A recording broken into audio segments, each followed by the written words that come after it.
Welcome to Doctrine and Devotion, a podcast exploring Christian faith and practice from a Reformed Baptist perspective. My name is Joe Thorne. I'm the lead pastor of Redeemer Fellowship in St. Charles, Illinois. And this is Jimmy Fowler, elder candidate at Redeemer Fellowship. What's up, man? Nothing. What's up with you? Man, it is such a nice day. I know. Why didn't we record outside? It's windy. It's too windy. We don't have those guards yet for the mics. They're on the. Yeah, they're on the way. No, they're not. Oh, because the weekend? Yeah. Great. Gonna wait forever. I didn't get an alert. I ordered some stuff too, but I can't talk about it on air. Some people Why can't you? Because some people be weird about Everybody knows about it. You already put it it. up No, on Instagram. but All right. Jen was like, No, it "Don't doesn't matter. talk about I it." know you really can't talk about your guns. I mean, I'm sorry. I don't have guns. the ones you're looking to order. I'm not saying. So, And I'm not a gun guy, so I don't. oh, but I see, know. just I don't know. care. Jimmy Why is do actually a people care? pacifist. But you know why he's a pacifist? 'Cause I'm a He's a wussy. wuss. Hey, What? I had my first fight right around the corner, right there. Is that how you got your tooth knocked out? You're a jerk. What? On the air, you What do that. happened? Oh, I noticed that you're missing a tooth. I want you guys to know something. You're missing a tooth right now. I want you guys. We didn't plan that. That's how much We of don't a plan jerk- anything. That's how much of a jerk he is to me. I can't hear you. You have a lisp now. What is it? What's going on? I hate you. Oh, I've been waiting to do this. I know. Oh, and I walked into it. I walked into it talking about a fight. Yep. I can't You even set me believe up. it. You set me up. So why don't you tell everybody how you lost a tooth? Joe. How did you lose that tooth on Joe. our lunch date? Eating a salad. Stop. You already just told the story. You were being so good, like, I'm going to eat salad. You know, we're trying to be healthy and everything. It had salmon with it It's salmon salad. And and bacon. Jimmy's got But this apparently look. that hard- Jimmy's looking at me with this weird look. And I'm like, All right, why are you telling? I'm like, the what's story? going on? No one cares about this. And Jimmy's like, I'll talk to you about it later. I'm like, it's just us sitting there. I'm like, what are you talking about? Talk to me about it now. He's like, I chipped my tooth. I'm like, how do you know what are you talking about? He's like, where is it? He goes, it's in my pocket. I'm like, it's in your pocket? And he's like, yeah, it's in my pocket. He'll show me your tooth. So he reaches into his pocket and he pulls out, not like a little chip, he pulls out a whole stinking tooth. It's like a tooth. He lays it on there like, you make me sound so bad. and I'm right like, now. oh my gosh. And let me see. And then he showed me and oh He was my like, gosh. it's like way in the back, right? Oh my gosh. It looks like a mouth from The Walking Dead. That's not funny. That's what No. it looks like, dude. No, your gap in your front. Well, I don't have a gap. You have a gap right there. I'll smile, and I'll put it on. There's no gap. Let me see this. Let me smile. No, You right can't. There. That's the So I one. have to stretch out my mouth to show it. Yeah, so do I. I got a redneck mouth. I'm missing teeth or crooked and yellow. It's bad. All right. So, anyways, I wish I could say he made up that whole story, No, that's totally true. but he Yeah, a did piece not. of bacon shattered your little tooth. Oh my gosh! No wonder you're a pacifist. Jimmy's not a pacifist. He's just a baby. Hey man, what are we talking about today? I don't even know. Dating. Let's talk about dating. Yeah. Yeah, talking about mouth and kissing and. No. What do you? Yeah, why not? Well, okay. It depends on the context. What do you mean context? All right, listen. First of all, let's say this up front. This is a podcast. No, don't do that. It's so annoying. You already did this, I think. I think you did this on a podcast or something. That you did that for like a warning or something, Yeah, right? there's a warning. Here this you go. is not a warning. Yes, it This is. is not a warning. Yes, it is. Keep It's not an going. update. Yes, it's a warning. Go. No, I'm just saying. It's a warning because there might be some kids listening. No, it's not about that. I wasn't But saying that. we might have different views than their parents. You need to say that. Okay, no. Yeah, we might have different views than their parents. Make sure you have this conversation kids, with all your right, kids, parents. listen to me. No, Listen to your Uncle parents. Joe. No, no, listen to Uncle Joe. no. Uncle Joe will steer you wrong. Uncle Joe will tell you what's Uncle up. Joe is creepy. Okay, no, he's not.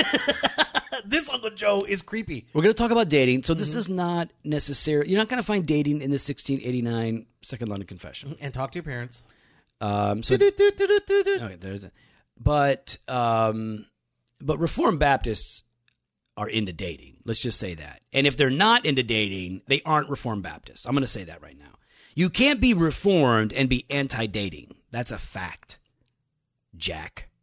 That's real. I know you're looking at me funny, but you can't be. No, if, I had a joke in my head. And if you aren't into dating, you're really not Reformed in heart. You might be Reformed in your mind. You're not Reformed in your heart, because dating matters. Okay, now we're going to get into. So hold on though. Wait. When you say dating matters, Right. I'm not saying I disagree with you, but what about those that are called to singleness? Right, then singleness matters. Absolutely, singleness is a beautiful thing. Mm-hmm. Sorry, I just don't want to. I don't want to exclude, and all of a sudden, because No, it's good. the way it sounded was, if you're not this, if you're not dating, Oh, them, no, if it you're did not sound that dating, way. Yeah, it did, and that's why I want to correct you because Yeah. you're wrong. No, I'm If not you're- wrong. I'm right. You are wrong. No, if I'm you're not right. dating, the way you made it sound was It sounded wrong. You were Oh, did I just pull a Jimmy? You were being very prejudiced. Did I just say fire the white pastor? Dang it, dude. Why do you have to bring that up every time? I hate that All right, episode. I'll so- pull that off the air. All right, let's say a couple of things. We're gonna talk about dating in general, and then we're gonna talk about dating more specifically. Okay. So on the front end, let's just say this: a human being is incomplete until they are reconciled to God. Yes. You are not incomplete in your nature if you are not married. Boom. Single people are whole people. Absolutely. And when we read in Scripture that the two become one, it's not because you're half a person and you need the other half a person. Now, in my case, I kind of am a half a person.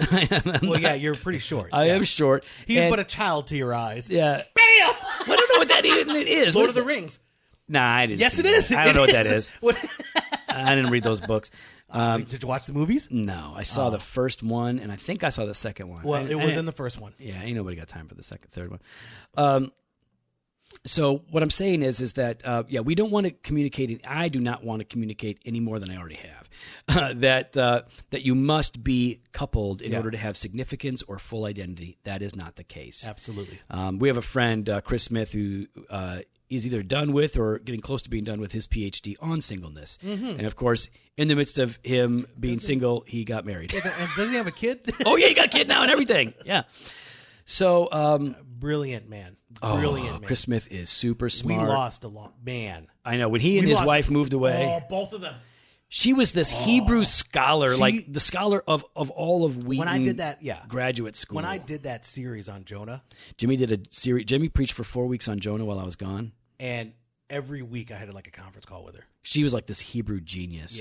Yeah, she was fantastic, man. Such a huge blessing and help. Those people are awesome. I love them. I met them. Okay, we're getting off track. Yeah. So, what were we talking about? Singleness and Dating. we're just getting over how you were thinking that if Not you're thinking, single, I just said it if wrong. you're single, you're I only said half it bad. a person Yeah. and you don't really count. That was bad. So, But we corrected that. but That's not we what Jonah I means. fixed what I was trying to say better. So, but when we're talking about dating, let's get to the practical. Like, let's get to the issue itself. Maybe Okay. not to all the practicals. Dating. What do you think about people who are not married dating? What do you think about that? What is dating? Let's talk about that. What is date? What does it mean to go on dates? What's dating? Ugh, what is dating? I guess worldly sense or when you say biblical, There is no I know biblical that's sense what I of mean, dating. like, So what does it mean to be dating somebody? as a Christian. Nah, just what does it mean in general? The most general okay, that could the most- satisfy everybody. But see, it's not satisfactory. Try it. Getting to know, getting to see if this is. I don't want to use the word testing out the waters. That's it. There's no satisfactory. Because Okay, so the way the world sees and the way, But we could come up with a definition. definition that would be true for both parties. Dating would involve an intimate relationship. Intimate relationship between two people. Okay, an intimate that is somehow distinct from other people. Yep. It involves romantic feelings. Yep. Okay, so at the very least, we can say that. Yes. Now, in the And, world, yeah. Go ahead. Yep. in the world, there's much more that might want to come with it, and in the Christian world, there are other things that might or might not be a part of it. Some people are opposed to dating. You could say that they've kissed they dating, kiss dating goodbye. right? So our man Josh Harris, we love you, Josh. You're awesome, and keep that beard, man. Because we give mad respect for you for that beard. But not the book. I didn't read it, so I ain't got time for that. What are you talking about? I know you're Joe freaking Thorne. You can't No, read man, other I'm people's married. books. I'm married, and I read. Yeah, but different what about stuff. your kids though? Think of Catherine. My kids don't date. Yeah. So Okay, so why don't we start here then? what's that? Let's start here with when is it okay to date? Let's start there. As a father of of teens, Yeah. they're moving into that age. Right. You know, both Catherine and Eli are beautiful individuals with great personalities. I can see how anyone would want to, hang out with them more or whatever else. Well, I don't think. Well, first of all, no, our kids aren't dating. If they want to date, that'll happen when they're 18. Because my view of dating is essentially, first of all, I'm not opposed to some form of dating. Of course, it depends on how you define it. in the world with dating, that includes sex. It includes, very intimate romantic relationships. I think that dating in that sense can be dangerous. Yeah. I think that, dating, if it begins to lead to a kind of interdependency that should only be reflected in marriage, is wrong. I think that if you begin to experience and act like a couple that is married, it is probably inappropriate. I mean, and it can certainly be inappropriate in certain circumstances. So, dating for me, I define it and view it differently than definitely most of the people that I know in the world. Mm-hmm. And so based on how the world defines it, my kids aren't dating. Based on how I define it, when they are ready to begin to consider marriage, then's the time to begin dating. Because I think for you, 18 is that age. Because you said not until they're 18. Well, no, I didn't say 18. I said when they're ready to consider marriage. No, but then you said 18 at some point. No, I didn't. Yeah, you did. Rewind it. No, you rewind it. I didn't say anything. I said high school. 18. No. You did not say Here's high the thing. school. Okay. In Kentucky, you can get married when you're like 13. Okay, so maybe I'm just it's saying, 13. but you said 18. No, I said, okay, don't tell me what I know what I said. All right. Now, you said 18, right, which is fine. Okay, the point is that... I just want you to be consistent. But the point is that I don't think... I love that I'm catching you. You're not every catching step me of in the way. anything. I'm just setting you up to make you look good. I feel bad for that gap in your mouth. I hate you. Your bone box is missing a giant tooth in there. I'm like even afraid to open my mouth right now. Oh my gosh, don't, because a fly could fly right in there. And why do you have your flash on? What are you doing? I didn't mean my flash. I meant my camera. Oh, great. All right, so here's the thing. As I think of dating, I think the most appropriate context in which dating can happen is you have two people of the opposite sex who are friends. If you are not friends, I don't think you have any groundwork under your feet to begin anything. But it implies that there is a relationship. What? Nothing. I was going to go in a different direction. Okay. I was going to throw keep going. Okay, let me make my argument, and then you can come back. That's why I stopped. So what I'm going to say is you got to be friends. And if you're friends and you sense like, wow, you have feelings for this person, which are not bad, and you're like, I could see myself marrying this person. This is the context in which, like, potentially, wow, so you begin a relationship that goes deeper than that you would have with some of your other friends, or at least, if not deeper, in a different direction. Yeah. So then you begin to have these conversations about your relationship. You should have the conversations about these things. And as you move forward, the feelings grow. But what doesn't happen is isolation and inappropriate intimacy. So you're saying then, like, this getting to know you phase, because we're not saying dating yet, is happening within a group or within community. Like, it's not just... I think it's a bad idea to be alone. Isolation is what I'm trying to focus on. Isolation is problematic. I think, listen, if my daughter has friends... Catherine is the shy one. Catherine's real quiet. She probably says 10 words at school when she's there. I mean, she's just super chill. She's got friends and everything, and with them she's real chatty. But in general, she's quiet. But if Catherine had friends that were guys and girls, that would be fine. That would be totally appropriate.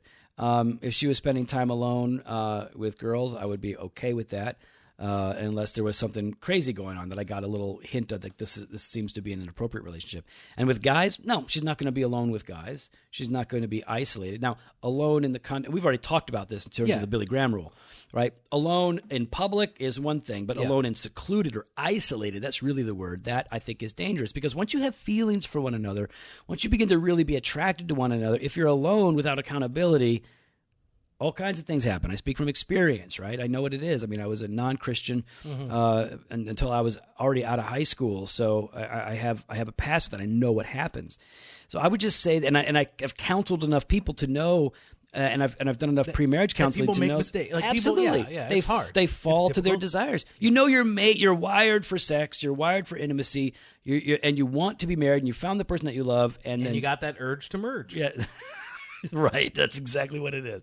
And so you don't follow the signs and merge later when it's appropriate. You do so too early, and accidents happen. So, yeah, we're that's what I'm saying. It's like dating would have to be older, more mature friendships that are moving towards this, and it probably looks like something between courtship and dating. But I don't think that there are... What does that look like, though? Because I agree. I've actually thought about this from time to time, what does that really look like then? Like if you're gonna, as believers, how do you enter into a dating relationship without the intention that this is going to go somewhere? Well, I think for Christians, it's okay for it to think this might be going somewhere, and that somewhere is marriage. Like, look, when I met Jen, but if you don't really know, but then again, you're right. Then it goes back to what you said before. If there's no friendship already, then there's no foundation. So you're not entering that dating relationship to get to know the person. If you don't already know the person, then and like any friendship, you're getting to know each other when it's the friendship. When it's the friendship stage, but you're saying don't use the dating stage as the introductory friendship stage. Yeah, because dating is because we all going to fake it during that time. So that's right. Dating means that there is a level of intimacy and intentionality that is moving it towards something more serious. Mm-hmm. And you don't belong there unless A, you are friends, and B, like you are looking at this person as a potential spouse. That's how I view it. Okay. I mean, not everybody's going to like that, but that's how I view it. I'm with you on that. So, like when Jen and we were friends, and at first we were friends. We talked a lot. We talked on the phone every night, pretty much. We just chat on the phone. I'm in my dorm. She's in her dorm. And I loved her so much. I was just smitten, and I wanted to marry her. Everything I knew about her was amazing, but she was not into me. So what are you going to do? Course not. Who would be? So I just prayed every night. I'm into you. We're friends. I appreciate you. You complete me. Appreciate you, bro. All right, appreciate you, bro. Appreciate you. So I just prayed that God would give her to me, but I also prayed, God, if all I ever get is a friendship out of this, that's more than I deserve. And so we were friends, and eventually God changed her heart, and we began. Took an act of God for that. Oh, goodness for sakes. That girl to love you. No, hey, who's going to naturally fall in love with Gimli? It took an act of God. Of course. I used to have staff and professors at Moody pull me aside and say, how did a guy like you wind up with a girl like that? And I would answer prayer. Yeah, God, see? It's actually part of our new member orientation. What is that? That question comes up all the time. How did Joe get Jen? Yeah. It's more like she got the Joe, like a disease almost. she got the Joe. No cure for that. So we were friends, and then when we started dating, right? What happened is we were hanging out with a bunch of people over an extended weekend, not alone, and something happened there. She began to be interested in me on a much deeper level, and so from there, we began to explore a relationship that would look towards marriage. Where's this going? And no, we didn't say, hey, we're going to get married right away, but we were definitely talking about that. And I think there's a way to go about that without being weird. Without being weird, man. Listen, if you can be really good friends and hang out, God can do amazing things. And what we see happening in our church, I'll tell you what, we have people that have gotten married here within months and weeks of knowing each other because they just hit it off. Some real young. In fact, we have a couple getting married this week, the week of recording this, or next week, I guess, technically. In a few days, they're going to be getting married, and they have not known each other for a really long time, but they're a great fit. They've done some pre-marriage counseling, and they're just moving right ahead with it. And no time for playing the dating game, not at all. Yeah. But let's talk. So what's your advice to young people who are single and dating, Jimmy? What would be your advice? What would be general advice? Just like, hey, what do you want to say to them? Slow down. Slow down. Slow down.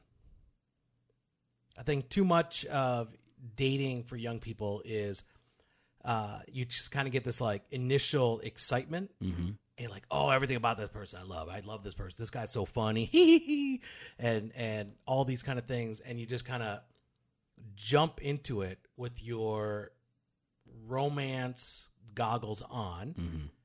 Slow down. Yeah. Slow down. I mean, the reality was when Michelle and I started dating, I put my best foot forward. Yeah. Wanted to make sure that she thought the best of me and didn't see the worst of me. That's at least for the first 6 months of dating. Yeah. And then you start to let your guard down. You start to see they begin to see the real you. Exactly. And so angry Jimmy. Not angry. Oh, you get angry, Jimmy. She got angry. I don't know if I get angry. Oh, you probably rage out. Up in Canada, how could you not? The place is so awful.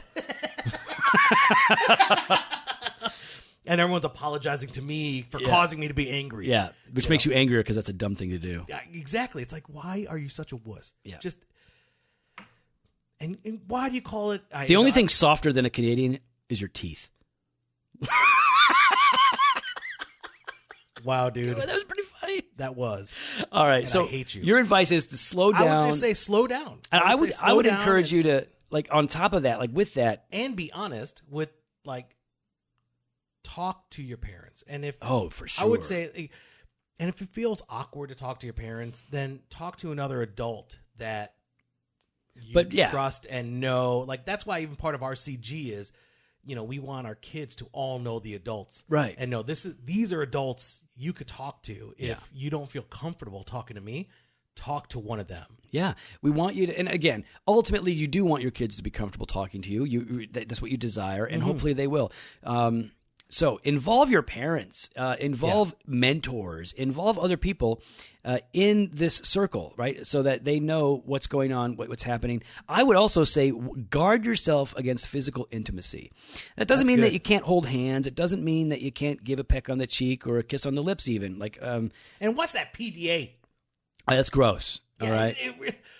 Ooh, PDA. Yeah. Nobody. I don't want to see that. Yeah. Pretty much, keep that to yourself. No, here's the thing: you want to guard against that because that is, it's just it can be arousing, it can be tempting, it can lead to other things.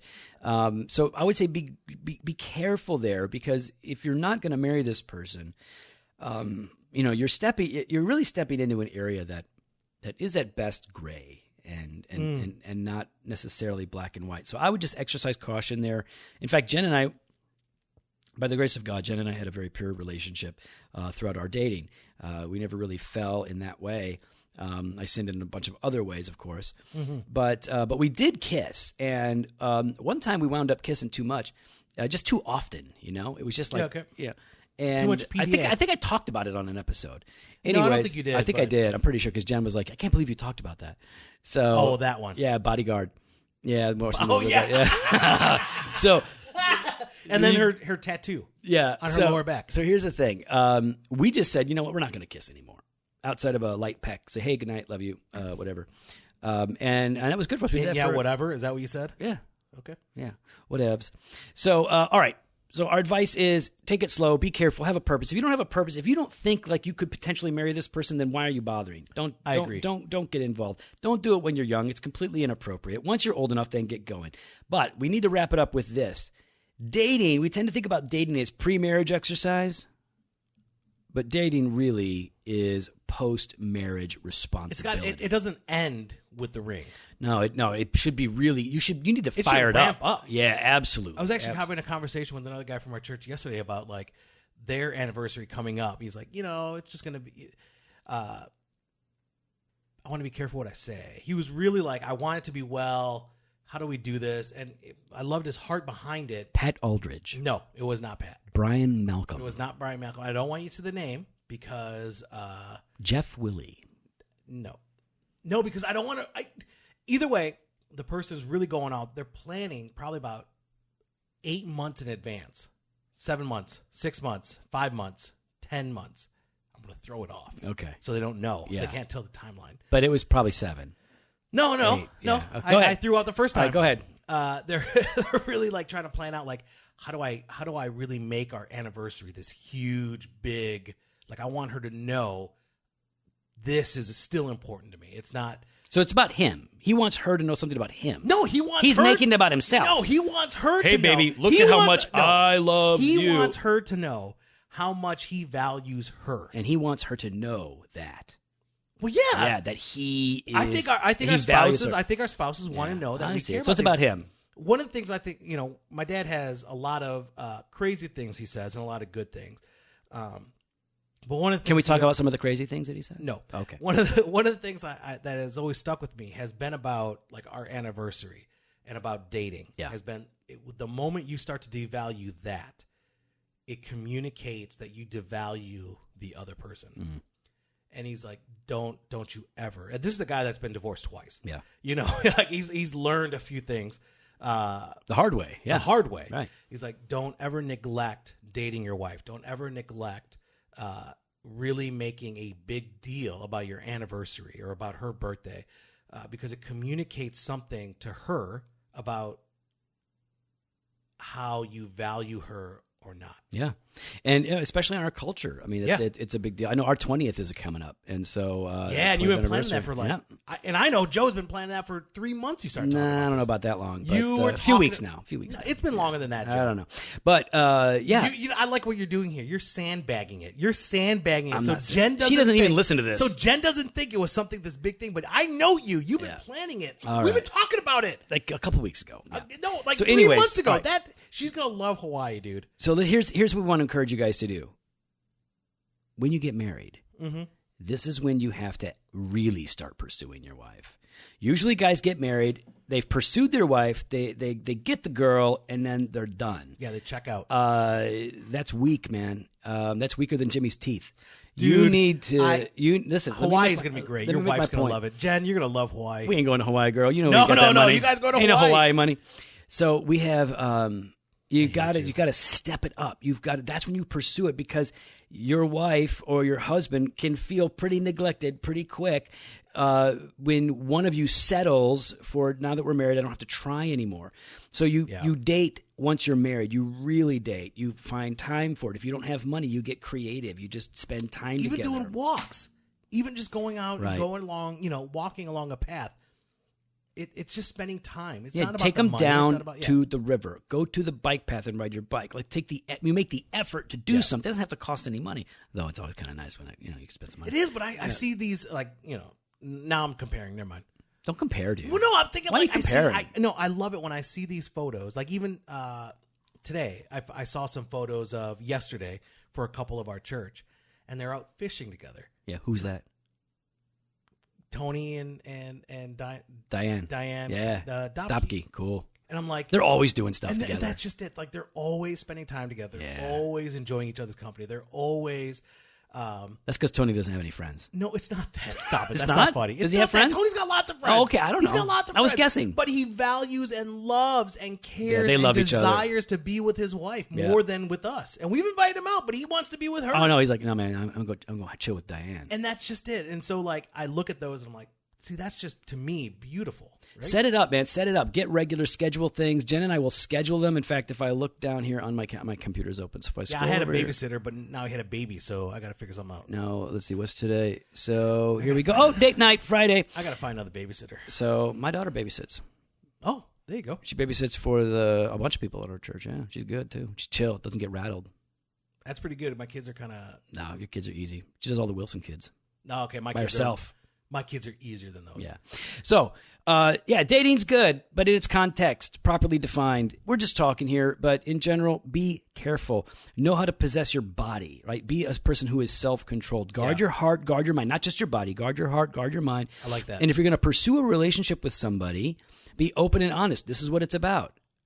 I think you're the kind of person that I could potentially marry. And that sounds like a weird thing to say on the front end. Maybe you're not going to just say it up front, but develop the friendship. Become a very good friend. Yeah. That's the vantage point you need. And from that vantage point, you can then say, I think I could see myself spending the rest of my life with that person. And then you can move forward. Just our thoughts. Hey guys, if you want to join the conversation, you can follow us on Instagram and Twitter at Doc and Devo or on Facebook /Doctrine and Devotion. You can head on over to our website, doctrinedevotion.com. You can click on the sign up page. You can click on the contact us. You can hit up the store. You're making a lisp. You're such a jerk. What are you talking about? You're lisping. Joe. I'm not doing anything. You sound funny when you talk, but you're Well, I hate this because people can't see.